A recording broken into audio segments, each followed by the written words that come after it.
Basketball. It's time to strap in and get ready. The Insight NBA team is in the arena, bringing you the ultimate play-by-play on who's hot and who's not to help you win your leagues and dominate your mates. You're now hooping with your hosts, Matty G, Skiddy, and Malley for the Insight NBA show.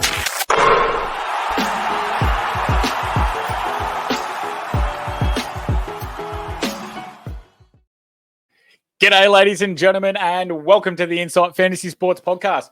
I am your host, Skiddy IFS, where you can find me on X or Twitter or whatever the hell you want to call it. I don't give a shit. And then my partner here with me tonight, the main man, Tats, Mustache. Can you get anything better? Live my fantasy. Malley, how are you, bruz? Mate, full set of teeth. I've got everything you need. I like that little beanie you got on there, mate. You look cozy as.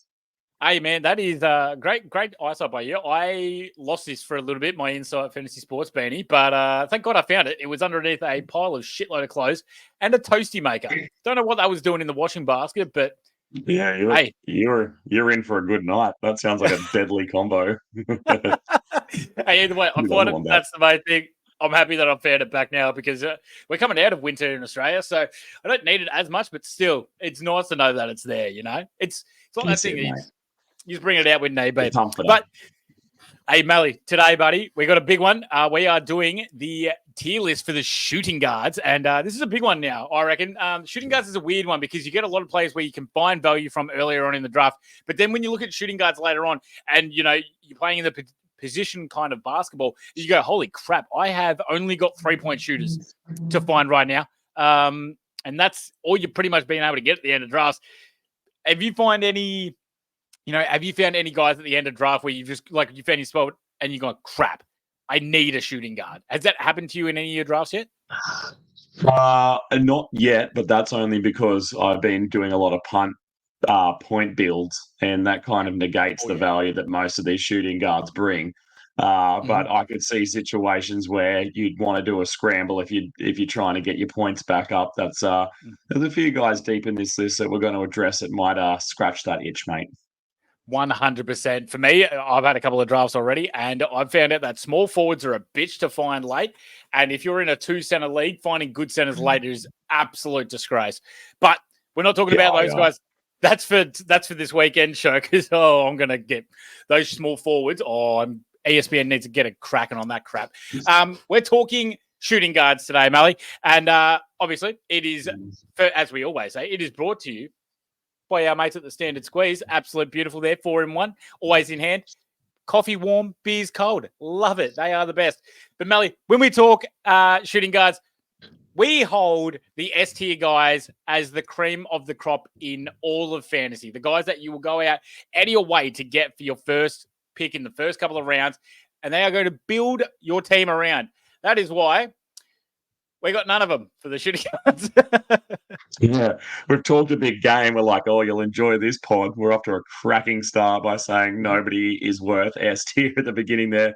There's a couple of boys who are known to do it, but they aren't on this year's list by any reach of the imagination. Yep, couldn't agree more there, mate. Like as we've said, there's a couple that are point guard wise. In our last show, we had Luka and Shea. We're counting them as point guards. If there's someone that you think is an S tier guy, he might be in the small forwards. But when we go on to it, we talk A tier guys now, Malley. Let's get stuck right into it. We have 4 guys that we've identified as A tier guys: Ant Edwards, Devin Booker, Donovan Mitchell, Kyrie Irving. Guys that you can get from the range that in drafts are probably going to like maybe 12, 13 to maybe around about the 20 mark. So what do you like about these A tier guys? Like if we pull apart and look at them separately, Ant Edwards has a lot riding on him this year. I don't know if he wanted that, but he's got it anyway. People have joined the hype train and they're enjoying pulling him way earlier than I would. Taking him inside the top 12 seems like lunacy to me, but people have big hopes for him and maybe their dreams are going to come true. I won't be one of them. I think if you took him outside that 20, he's a good points guy. He's obviously the number one option on that team. It was interesting today to watch Cat go absolutely bananas. Eventually. Which Yeah. Well, exactly right. He got warmed up, and again, preseason. I keep reminding myself of that. Looking at the other guys we've got there, Kyrie's a bit of a stud in the fantasy lens. Yep. We're always constantly worried about the fact that he could do anything random, might join a cult or find another religion or sect that he can upset and get canned from the NBA. I But think he's what is he following now? Is he Muslim now or something like that? Oh, I can't. yeah, I think That's Muslim how would be hard it is. Muslim would be a good fit for him. I think they practice a lot of peace, and that's probably what he needs in his life. But yeah, the percentages for a guard are insane. Like if you can get he's 500, 900, like that's absolutely delicious. It was one of those things last year where we didn't really know how it was going to look next to Luca. Nearly said Shay, jeez. Luca, but he was still magic. Like that town was big enough for the both of them, which gives pause to someone like poor old Clay. I don't think there's going to be much going on there for him because it's a 2-horse town. There are also 2 horses that sometimes say silly things and get kicked off, won't get vaccinated or hurt themselves. So he might step into something. But to say that he's even close to S tier would be a lie. He's definitely a solid A tier guy. Okay. What do you reckon about Kyrie? Anything else to add there? So with Book, yeah, I agree that you take him around that 20 mark. The points I can see being a point of difference because we know we can't get high points later on in drafts. You do have to take him early. So, and if you're going for it around that 20 mark, fine. He was 31st or something like that per game last season. And Edwards 37th, 37th, but per game he was overall he was 20th. So obviously the longevity, it's good there. But with Kyrie, last year he was 9th per game. Now, Malley, that is absolutely fantastic by Kyrie, but you nailed it on the head. It's because of those beautiful percentages. Near 500 from a guard is just outrageous. He still hit threes, 26 roughly points per game. I would see him or Donovan Mitchell in this A tier bracket that we have as being the closest guys to S tier. Kyrie, though, we can put the caveat of Luca, how's that going to go with Clay as well? We think Clay's not going to impact him that much, but Donovan's the other one. He was 8th per game last season, but 1.8 steals is an absolute outlier. That is ridiculous that he got that many amount of steals. Yeah, he's a great guy at steals. Intercepting the lanes, fantastic. I don't think Garland's going to be as poor as he was last season. I feel like Garland will be able to take a bit more of the ball back. We've already seen Kenny Atkinson's come out and said that Evan Mobley will be more of a focal point in the offense. And in the first preseason game, they really showed that. Donovan still got his. No worries there. I still don't mind taking Donovan around pick 15 or so. I just don't think we're going to see the same first round return as we saw last season. That's where I kind of see it with Don. And then Booker. He's the other one. Booker's the hardest one here, I reckon, Malley. And I reckon it's the other way. Beal, KD, Booker. They all need to be fed. Then you take away Booker's point guard ability and you bring in Tyus Jones. Great point guard, able to facilitate. I think that hurts Booker's assist ability more than it's going to hurt everything else because then he still needs to be able to score points to be able to be a good fantasy player. Isn't it funny? Like you look at him and he's not the best rebounder on the team. He's not the best scorer on the team. He's not the best facilitator on the team now that they got Tyus. He potentially isn't the best steals guy on the team. Definitely not. He doesn't have the most experience on the team. Like there's just not a lot of boxes he ticks. And I had a lot of hope in the fact that resting on the fact that he might kind of overtake KD this season and be the number one guy. And we might see that, but I also wasn't ready for how good Beals looked in these first couple of games as well. And that's probably, at this time of the last season, when I say look good, I'm not saying that he's better than Devin Booker. He's just looked better than what I thought he would look. And obviously he's looked a lot better than what he did this time last year when he was 100%. A broken man. It's the other stuff that Beal's doing is good. Like he's hunting rebounds. He's trying to play really hard on defense. Like that is a big tick when you're looking at Beal because he needed something else other than just scoring. And it's looking like he's going in the right direction. Yeah. So I agree. Out of those two guys, Kyrie and Don are probably the two that would have the best chance of sniffing the crutch of S tier. But no, it's still they're still very firmly in the A tier. I like it. And I agree with what you said about Mitchell. There's a lot of changes going on in town. He's also on a team where everyone else looks healthy, Yep. and there's other guys on that team coming into their prime. So the team has probably got better around him, and in some ways that can help him. But I think it's more of a hindrance than anything. He's not relied on to do everything. A little bit like in the same situation as Devin Booker. Like there's a better ball handler in Garland there. There's a better defender in Mobley. There's a better rebounder in Jarrett. And I mean, you look at someone like Donovan Mitchell, and he kind of just does it enough or more than enough in every category. Yep. But I don't see a first round finish for him this year. I'd say that's probably he'll be one of those guys that isn't in the first round and will be replaced by a guy that we really didn't see coming. I don't even think that's going to be Ant Edwards, to be fair. Yeah. Could be Trey, could be Harden. Yep, no, I can absolutely see it there with you, mate. Let's roll on to the B tier, guys. And we've got a few in here. Derek White, obviously the absolute defensive beast mastermind that we absolutely adored last season. Could get him a lot later on than you can this year. Desmond Bain, let's hope that he is actually healthy this season. Hopefully a bounce back for Bain. DeJounte Murray, I'm pretty sure there's no two bigger DeJounte Murray fans than you and I, but we're going to see how that's going to go when we chat about that. And then Zach LaVine. That is probably the one where we both look at and go, well, there's a very real chance he could go to C, but we're going to see how it goes. Where do you sit him? Are you seeing any of these guys that could potentially jump up to A? Any guys that could go to C? Are you pretty happy with their in B? What are you thinking?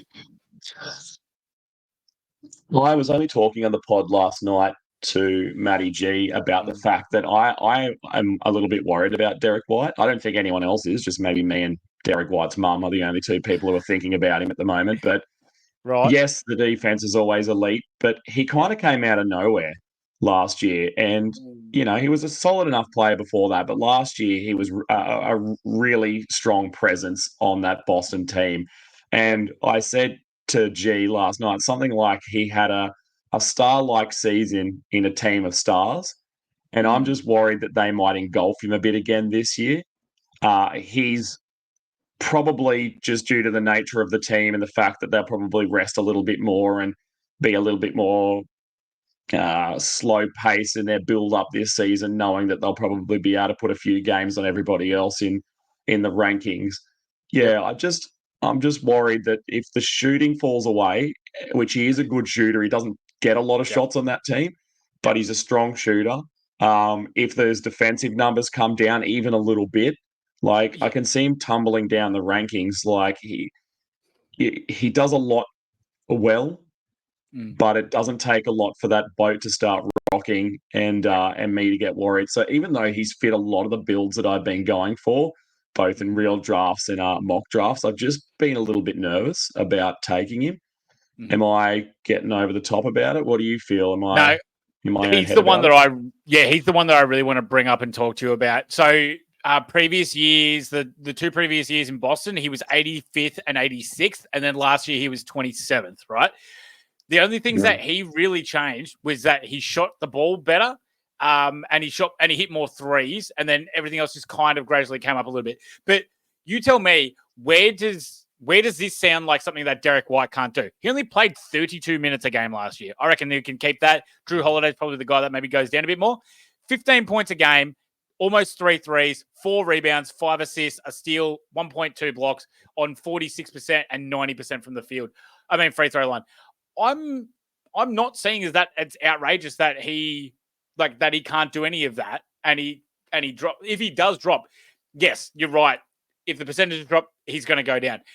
But it is mainly the defensive stats. If he's not averaging 1 block and 1 steal, yeah, he's 100% going to go down because he's the best blocks guard that we have. He's better than Fred VanVleet, and he's better than Caruso, and he's better than Shai Gilgeous-Alexander. That's what makes him so good. So, yes, I agree. But, he could come down to 50. I still wouldn't care. If I'm getting a block out of him, fine. Everything you say is relevant, and I don't like to argue with numbers. Numbers always win. But this is just one that my heart doesn't feel right about. And I never listen to that guy, so I'm listening to him once. If I get to the end of the season and he's still great, I won't listen to my heart again. Do you reckon that's because he left the Spurs? and you're still just a little bit pissed at him? Yeah, it could be something to do with that. Where was this? Where was this Derek White on the Spurs? And maybe it's the who was I talking about yesterday? Oh, the Sexton effect, where Oh, yep. because he was a guy not last season, but the season before, you could kind of pick up off the waiver wire, same as Sexton. That now that he's a top 50 guy, it kind of makes you a bit nervous. You're like, is this for real? Like, give me another year of the Derek White we had last year, and you'll never hear me criticize or question his abilities again. Done. I like it. Let's carry on to the other guys, though. So Desi Bain, really just hoping that he gets healthy. I think it's pretty safe to say that he's just going to be where he is. It's going to be the same Grizzlies team with Marcus Smart. We didn't see a lot of it last year, but Smart's not a high usage guy. Bain's probably just going to do what he does. Zach LaVine, geez, that first preseason game worried me a little bit because he just let Kobe White do whatever Kobe White wanted to do, and he just deferred the ball constantly. That's worrying for me. I still feel like that he can get back to, I don't think he's going to be able to get back to that top 30 that he was 2 years ago before DeMar DeRozan came, but 3 years ago. But I still think that there's a chance that we still can crack back into the old Zach LaVine. And then our man, DeJounte Murray. Now, I feel like he can get back to not the first round value, but I feel like that there can be a really, really good chance that DeJounte Murray is around maybe that 30 mark. Last year, that was on the Hawks. And I know there was a lot of times where it wasn't Trey and DeJounte, but DeJounte, the fact that he brought his threes made up so significantly and he shot them well, I feel like he can play really well with Zion, with Ingram, with CJ. I don't think CJ hurts him that much, but I think his assists are definitely going to come back up. And we can see closer to that 8 mark than rather than the 6 mark that he had in Atlanta. You're right. I mean, I think we had him on the. Do we have him on the point guard show? Or do we put him I in? don't think so. No, I don't remember talking about him. But yeah, I mean, neither do clearly I. No, we definitely did because we would have definitely like yeah, we wouldn't have glazed over that bloke. Yep. So either way, he'd be the same tier if he was over in the point guard list anyway. So it's kind of horses for courses. But yeah, I just watching him out there, he looked really silky. That little runner and floater he has in the lane, still crisp. You're right, his 3-point shots come along, but he can still hoik some absolute bricks up. Oh, yeah. Like he gets the panics and just like chucks it and sees what happens. But, the thing that I'm most excited about is, one, the assists are probably going to come back stronger. It's different than the Hawks, where he was the second distributor. Obviously, when you're playing next to a guy who gets double-digit assists a game in Trey, that always is going to impact you. But I guess when you look at New Orleans, outside of Trey on that team, they didn't have a lot of guys who would be handling the ball. Whereas this team, they don't have a Trey Young. Yep. Yeah, they don't have a Trey Young, and now, but then everyone kind of does it. Ingram will move the ball. They sometimes run Zion as this bring it up the floor point guard. And he kind of initiates the play. But the one thing I'm really excited about is the fact that his rebounds are going to go back up again. Yeah. We know that he's the best rebounding guard in the league when the opportunity is there. He's only got Tice to push out of the way, and I think Tice will just kind of dance around and block guys out, and then DeJounte does what he does, grabs the ball. Tice is there to box people out. You are 100. He is there just to be a body and put his arms out, and then let DeJounte and Zion get the rebounds. It's 100%. So they'll just share them between themselves, but. Yes, we're the wrong two guys to ask because we're both big on DeJounte. But he just looked good there. Yeah, he does. Yep, I 100% agree. And speaking of looking good, mate, we're going to go into the tier 3 guys. And there's one of the best looking blokes. That's Jalen Green here in tier C. A couple of guys here. And I think this is the one where we kind of go, okay, this is guys that all do something well, but they do have some deficiencies. Josh Giddey in Chicago. Tyler Hero, Miami, Jordan Peele in Washington, Devin Vassell, Cam Thomas, Austin Reeves, and Fernie Simons, as we said before, Jalen Green and Dante DiVincenzo. What one stands out for you here, Malley, and what do you hate? What do you like? Well, I was obviously very big on Vassell before his injury. Yeah. We'll have to wait and see when he makes it back. Would you put him B tier if he was coming into this season healthy? Or not there yet? Maybe. I'd want to put him in, but no, not quite. And I'm a big, obviously, Spurs guy, and I like Devin Vassell. It's just, I feel like the injuries over his career have always hampered him a little bit, and that's put him behind where he should be at this age. He's obviously a very talented player. It's just a shame that he keeps breaking himself. But yeah, looking at that list, Josh Giddey, I think, is in for a big year. Yeah. Well, you never know, because we saw weird things come out of White the other day. But no, he's definitely going to do more than he did the previous year. And obviously, you know, we watched him slowly get phased out in over in OKC. So good now that, you know, he's got a team that want to utilize him. Tyler Hero, he's a weird cat. Like, you know, remember those games he was getting like double-digit rebounds? That was wild. That was a time. Unreal. You know, like, and sometimes he shoots like crazy. Sometimes he looks really confident. Other times he kind of slips back behind Jimmy Butler. So we'll see what happens with him this year. I'm just always nervous about his injuries. That doesn't stop him from being a C-tier guy. He's a C-tier whether he plays 3 games or whether he plays 82. I think it'll be an unpopular opinion that we've put Jalen Green here. He's a bit of a guy where he's not as good as the sum of his parts. Like when you look at him, he's athletic, he's hyper athletic, he's flashy, he can score. And on that team where there's not really a lot of scorers, you know, Fred VanVleet that's not his wheelhouse. Şengün, sure, but like you can't rely on that for the entire game. Once he's kind of backed down and done, once he's done twinkle toes in the paint a few times, then people go, well, we know what you're going to do now. Every now and again, he does a weird explosive dunk, and you're like, holy, where'd that come from? But then you've got Smith. He's not a volume scorer. You've got in and out of the lineup depending on who's going to be there at any given night. You've got Amen Thompson, not a big scorer, not a great shooter. And then you've got, what's his name? Brooks. And he, in the past, wanted to be a scorer, but he's kind of changed his tune, and he's not really that guy anymore. So he's going to get all the shots that he wants, but he doesn't get a lot of assists. He doesn't get a lot of rebounds. He's not a good defensive guy. His percentages aren't elite. Shithouse, actually. So, they're not very impressive. But again, I look at this list. Again, all these guys deserve to be in C tier. I'd probably take Jordan Poole before I take Green. I just like the role a little bit more. Cam Thomas, well, he's going to do a lot on a bad team, but geez, they looked awful. So I'm pretty worried about that. Brandon Miller, have we got him still on this list? No, we got Simons and DiVincenzo. DiVincenzo. Small forward. I know G's big on him. What do you feel about DiVincenzo?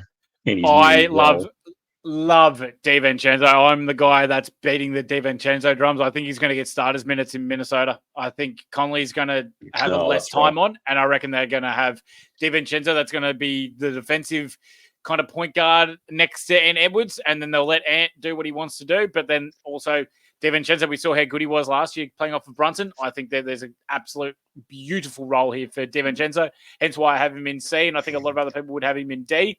But also, too, if you listen to ESPN, Jalen Green's pretty much in A, according to them, because he's 40th in their ADP, which is a fucking joke. He was 146th last year. But that is what it is, Malley. Simons is the guy as well where I look at it and I go, look, he can get points in Portland, but I like what Scoot's doing as well. And then there's also that logjam where it's like Denny Abdi is there, then Shaden Sharp's going to come back. He's injured at the moment. So we'll see how that goes on there with Simons. But logjam for Simons. Otherwise, he could be higher with what he's able to provide. If he now that Sharp's had his injury, that probably boosts the stocks in Anthony. He's another guy, a little bit like Jalen Green, that doesn't get as much hate. You know, he only scores, and he does that in volume, and he can just run and gun and shoot the whole time.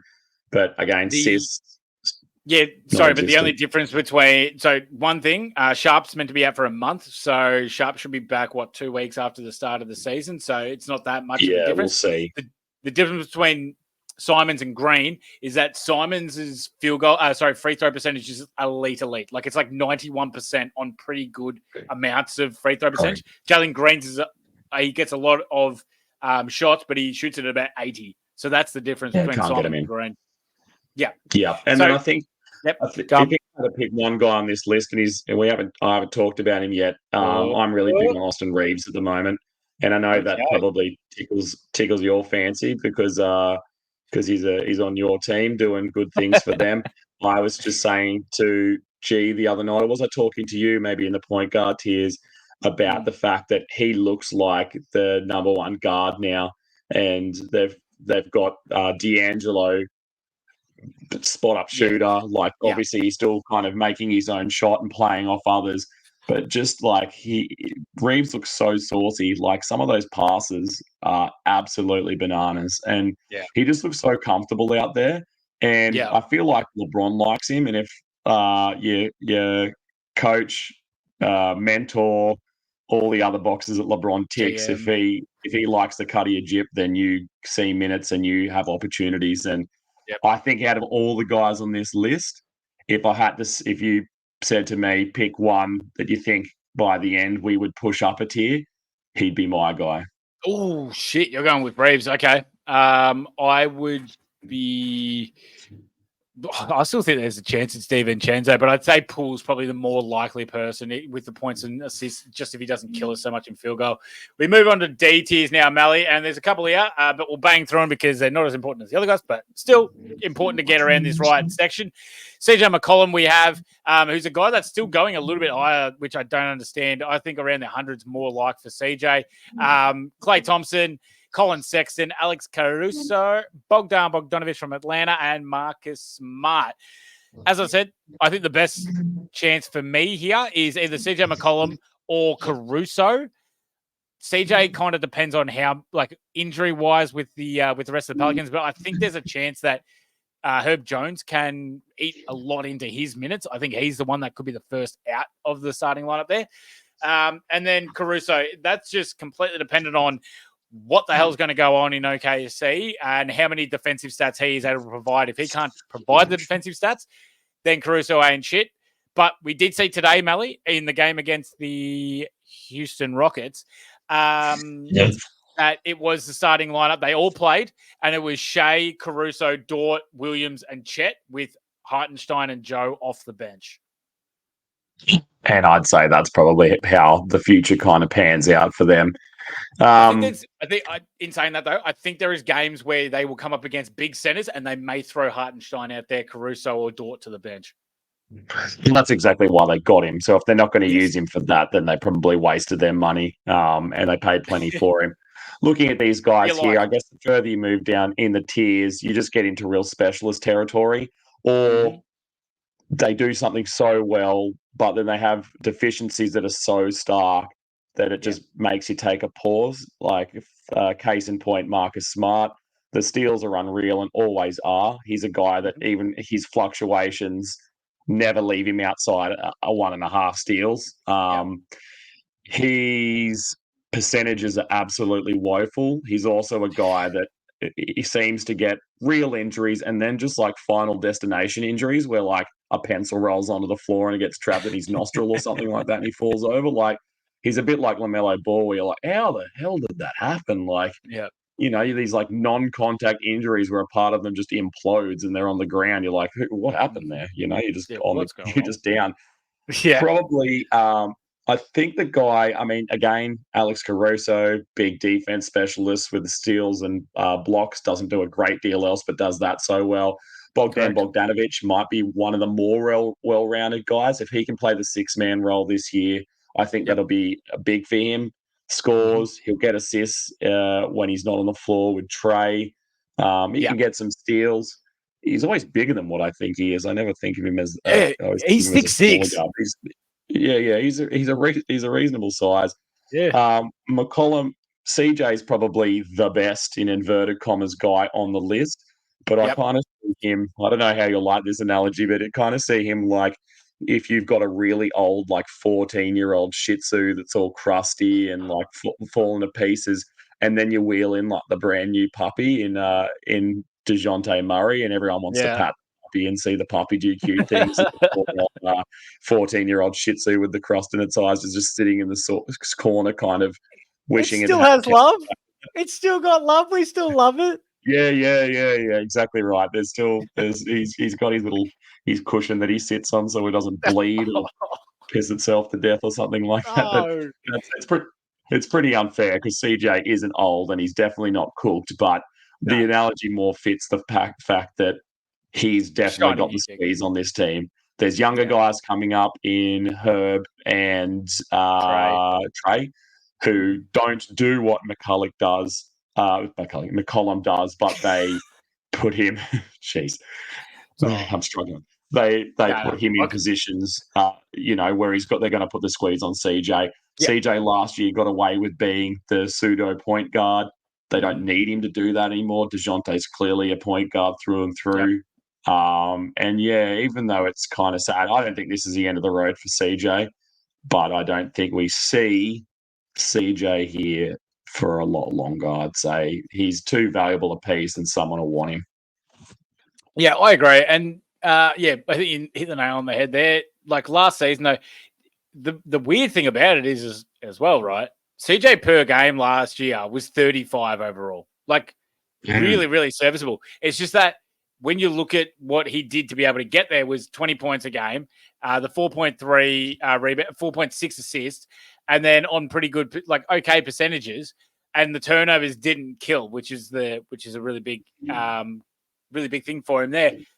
But I just don't see how he continues to get that level of usage with Zion back healthy, as we presume, and then DeJounte coming in. So couldn't agree with you there more, mate. And maybe the fact too that, he's a smaller body. You really need a Herb Jones or a Trey out there when you're playing without a true center. When you've got these guys kind of filling in, you can't have him out there because the liability in your team is kind of intensified. So even if they know what he's worth, but it just doesn't fit who they are this year. And in fairness, though, if they need like ISO scoring, they'll probably like CJ will be there and he'll be able to do it. I just don't know if he's going to be able to have those big games that we see. But let's move on to the E tiers now, Mally. We're talking flyer territory now, or late rounders, real late rounders. E tier, we got some guys that are just safe, and then some guys with some good upside, which is what we've seen. KCP in Orlando, Dyson Daniels after an absolute cracking game yesterday.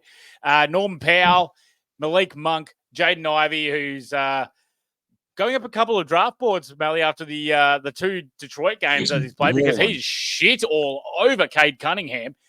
Grayson Allen, Brandon Projemski as well. Who do you like other than Dyson Daniels? Because I'm pretty sure every other Australian analyst has already talked up how good he is, and our good friend Caleb Fonte. Thank you very much. But yeah, Dyson's obviously the one there. I think he's got the biggest upside, being the starting point guard there in Atlanta. Also, we think, remember, Bogdanovic did not play in that game, so we still have to wait and see there. But there's Jaden Ivey is definitely one to watch at the moment. Yeah, if you were brand new to the game of basketball, or maybe not to basketball, but you hadn't watched a lot of NBA, and you flicked that on, and they said, who's the number one guy on this team? You'd be like, who's that little bloke who just keeps running around and making these wild shots and is like, he's playing like his life depends on it. And in a way, it kind of does, at least his NBA life, because, there's so much chat about him, like, getting the flick, and now he's come out and he's like, you will not dare do that. And, it's kind of making Cade look like a bit of a stooge. Yeah, but you're not wrong. I'll wait. The thing is, he's the 27th ranked player in preseason right now, and he's almost averaging 23 and 3. Like, he's got, and almost a steal and a block as well. Like, he's just doing it all right now. And as you said, just zipping around. So it also wouldn't take a whole, like, if the free throws could improve, because he's still got to get to the line because he runs in there and just like flails around until someone makes contact with him. He's got to keep getting to the line. If he can get a few more of those in and improve that percentage, that's one of the things that brings him down the most.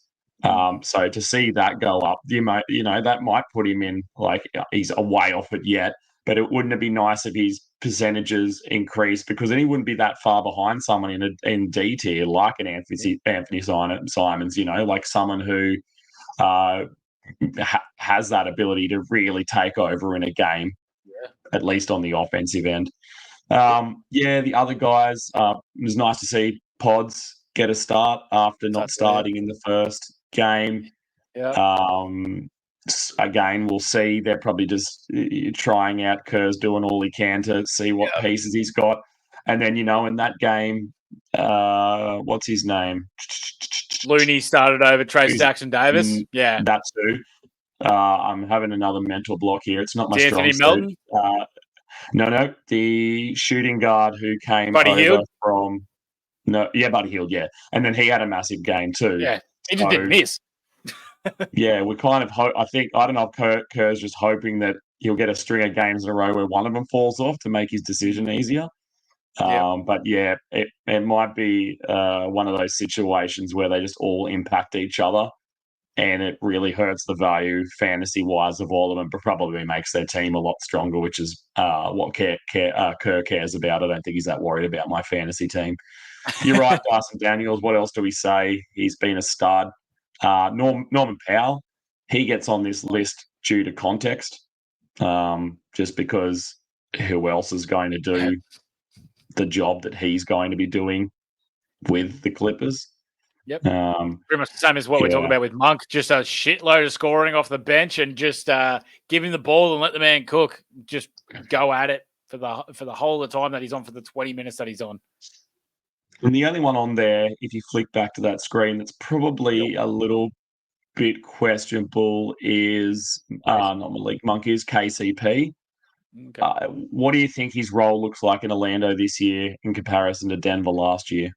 You're right. There's not much difference. It's just pretty much going to be, can he get enough steals to make himself stay relevant? He was a steals and three streamer at certain times. But yeah, you're right. The Orlando Magic are a lot deeper than the Denver Nuggets were last year. They have Gary Harris. They've got Cole Anthony. Like, they've got these guys that are able to, come on and be the sparks. KCP he's always going to be a leader on the floor. They're going to need him on the floor. As we saw, like with Joe Ingles last year, they wanted that veteran presence. Then now they got KCP, who was a serviceable defender, great three-point shooter. I think he's going to be on the floor enough. It's just going to be whether can he hit enough threes and get enough steals to be able to make himself relevant. A few more names that weren't on the slide for you to consider. Tell me, just give me a bit of a rundown on how you feel about these guys. What about Trey Mann? Does he deserve a spot here? He doesn't start, and I don't know if he gets enough of it to be able to be relevant for me for Trey Mann. So I don't think so. I don't think he's going to get the 31 minutes he got last year without ball, but he's looked pretty bloody snazzy off the bench. Like, he's nearly got 14, 5 and 5. Like, that's a pretty decent line for someone this deep in the draft. I picked him up in this deep league, the Josh Lloyd's what's his Locked On Fantasy Basketball Bowl. And I'm a little bit confident in his abilities. Okay. How about there was someone else here. How about a Grady Dick? Yeah, Dick definitely should have been on this list. Definitely should have got down with the Dick on this list. Would have loved some Dick on this list. I can definitely see that. How about a healthy Vince Williams Jr.? So that's where I don't think so. No, I would happily. We can talk about him on this F tier list that we like to say. Here's some of those names. Yeah. So Vince Williams Jr. I don't think so. We saw him rise to stardom last year as being one of the best off the wire pickup guys. But Smart's back now. Jaren's back. They got Edie. They've got Brandon Clark. They've got Jar. They've got Bain. Vince Williams ain't going to be doing enough to be able to get. For one, he's not going to have the usage he had last year. That's for fucking certain. And then after that, I don't think he's going to be able to get enough court time as well. Unless Smart goes down, If Smart goes down, I'm picking up Vince Williams immediately. That's for one. But until then, no.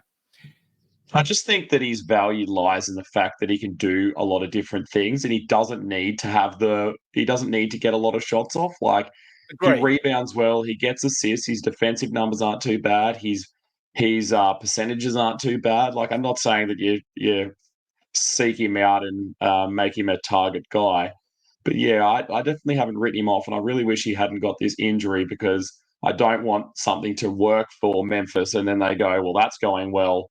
Let's not see what Vince Williams looks like with our stars. Yeah, I It's just a can't see him disappointment for me. starting or getting enough minutes to be able to be that good fantasy-wise. But I agree. I like where you're coming from. He is a great fantasy option. He just needs the minutes to be able to get it there. He's not going to get it done in 18 minutes a night. Yeah, probably not. Who else is on this F tier list? Give me a little. Yeah, let's crack into the F. So these are guys that you can just have an absolute flyer and waiver guys. Shaden Sharp's one of them. He probably would be E tier, but he's injured at the moment and he's going to miss the first 2 weeks of the season. Kevin Porter's a shit bloke, but we still have to take note because he's playing for the Clippers. Jordan Clarkson, great source of scoring. We know that he's off the bench now this year with Keontae George and Colin Sexton getting the start. Gary Trent's won threes and steals. Very, he's going to do a certain thing and he's going to do it for you. I just need to see how it works with Doc Rivers' coaching system, if he's going to be able to bounce back to the player he was in Toronto under Nick Nurse. Christian Brown, should be getting the start in Denver. Yeah, he doesn't do a lot, but KCP was pretty good last year. If he can get some steals, some threes, he can get rebounds, he can plug and play. Maybe you could have a swing at Braun. Karis LeVert's going to get every shot he wants off the bench for Cleveland. We saw it last year. There was definitely moments where, 15-4-4. Yeah, beautiful. Percentage is going to hurt you, though. And Reed Shepherd, oh, my God.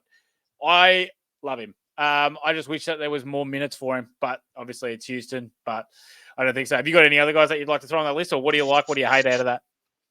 It'd be nice to have Houston make a Houston red and a Houston white where they run two different squads and just kind of like have a young guys. Oh. Well, not though. I mean, basically they're all young. Have a team that they think's going to win, and then have a team that they know isn't going to come last because Brooklyn are still there. How awesome would it be to just? How good would that team be? Where you'd have so you have the Houston Stars, and then you'd have Amen Thompson, Reed Shepherd, Cam Whitmore, Tari Eason, Jock Landale. Oh. Yeah, so much fantasy value there. Yeah, and just guys who do things so well. Like Cam's such an amazing shooter. Tari's such a great defender. Jock Landale's a really versatile big man. You could say the same about Amen, and then Reed on top of that. It would be a very exciting watch. Oh, jeez. Let's hope their whole starting lineup gets into. We can just see that for a game. Yeah. Just give me a little look at it. Go back to that list again. Let me have one more look through, see if there's anything worth talking about. Gary Trent will be interesting. I mean, they gave plenty of run in Milwaukee to Malik Beasley, and Malik Beasley was kind of like a Gary Trent that can't defend. So now they've got a guy who can defend. If they gave that many minutes to a guy who was that much of a liability, you'd think that Gary Trent's going to get plenty of minutes, and especially with Chris Middleton still, kind of banged up and maybe a little bit cooked. I'd say that bodes pretty well for Gary Trent. Kevin Porter Jr., man, that guy is the exact same. I watched him in that first game back, and he belts down the floor. There's guys like, can I please have a shot? Like, no one's guarding me because they know that you're not going to pass to any of us. And he kind of just runs in there and does these stupid shots. And you can kind of feel the disappointment in coaching staff, players on the floor, crowd. He just doesn't care. Hey? He's just such an immature basketball player. Yeah. And it kind of matches who he is in the real world, I kind of think. He just seems like an all-round flog. Mate, and it's hard to watch him. He's basically when the older brother was hogging the PlayStation remote and wouldn't give it to the younger brother. The younger brother's crying out to mum, and mum knows that he should be sharing, but he just doesn't share. But she can't stop him because he's a little bitch. That's pretty much what Kevin Porter Jr. is. So hopefully, the role models in LA are able to put him into line because they got a ripping one in Kawhi Leonard, but then they also have an absolute shocker in James Harden. So he so might that's get gonna led go. astray here. Yeah, we'll see. But you're right. We've got to pay some heed to him because he is playing for an undermanned Clippers unit. Yep. So Better yeah, fantasy option Jordan than Terrence Mann, that's for certain. Yeah, Jordan Clarkson, they just kind of stopped playing him, and it was sad to see. Like, I thought he still had some tread left in the tires. Karis LeVert, say no more. He's just gonna when no one else is on the court, he can just jack up 1,000 shots and hope a couple roll in. He's already doing it. I think they're F tier for a reason. We're not going to get too excited about any of them, but it is definitely guys you look at with one of your last picks, or you flag in your waivers so that as soon as someone in your team gets injured or it's time to do a big pickup, you just see them there, you grab them, and you're away. Yep, couldn't agree more there, mate. There's a few some of these guys could have it, but when we're looking at like Clarkson, if one of the Utah guards go down, or if Kevin Porter Jr., if Harden goes down, then they're genuinely really, really good. Really good pickups there, Malley. But that's going to pretty much do it, mate. We've got to quickly say thank you to our boys, our day ones, the Standard Squeeze. Use promo code IFS if you want one of these beautiful 4-in-1s. They are the absolute gems. They are our day ones. We love them to bits. Head on over to them. The link's in the description for that. Malley, appreciate you, mate, doing the Supercoach, the shooting guards tier with me today, mate. Shit, mate, that's next year. Holy crap. Always a pleasure, never a chore. Oh, mate, you're an absolute gem. We will see you guys next time for the small forwards. We can talk about LeBron James, Jason Tatum, all these kind of guys. It's going to be fantastic. Make sure you don't miss it. Make sure you like, subscribe. Follow me on X at Skiddy IFS. Follow this gorgeous man, Malley, at live my fantasy. We put up some great shit, help you out with what to look forward to for the next days of games, what to pay attention to. And if you haven't already, make sure you buy our big draft board, join our Patreon as well. All the links are in the description. You can get into that. Come be a part of Insight. We love this shit. Thank you very much, ladies and gentlemen. We'll see you in the next one.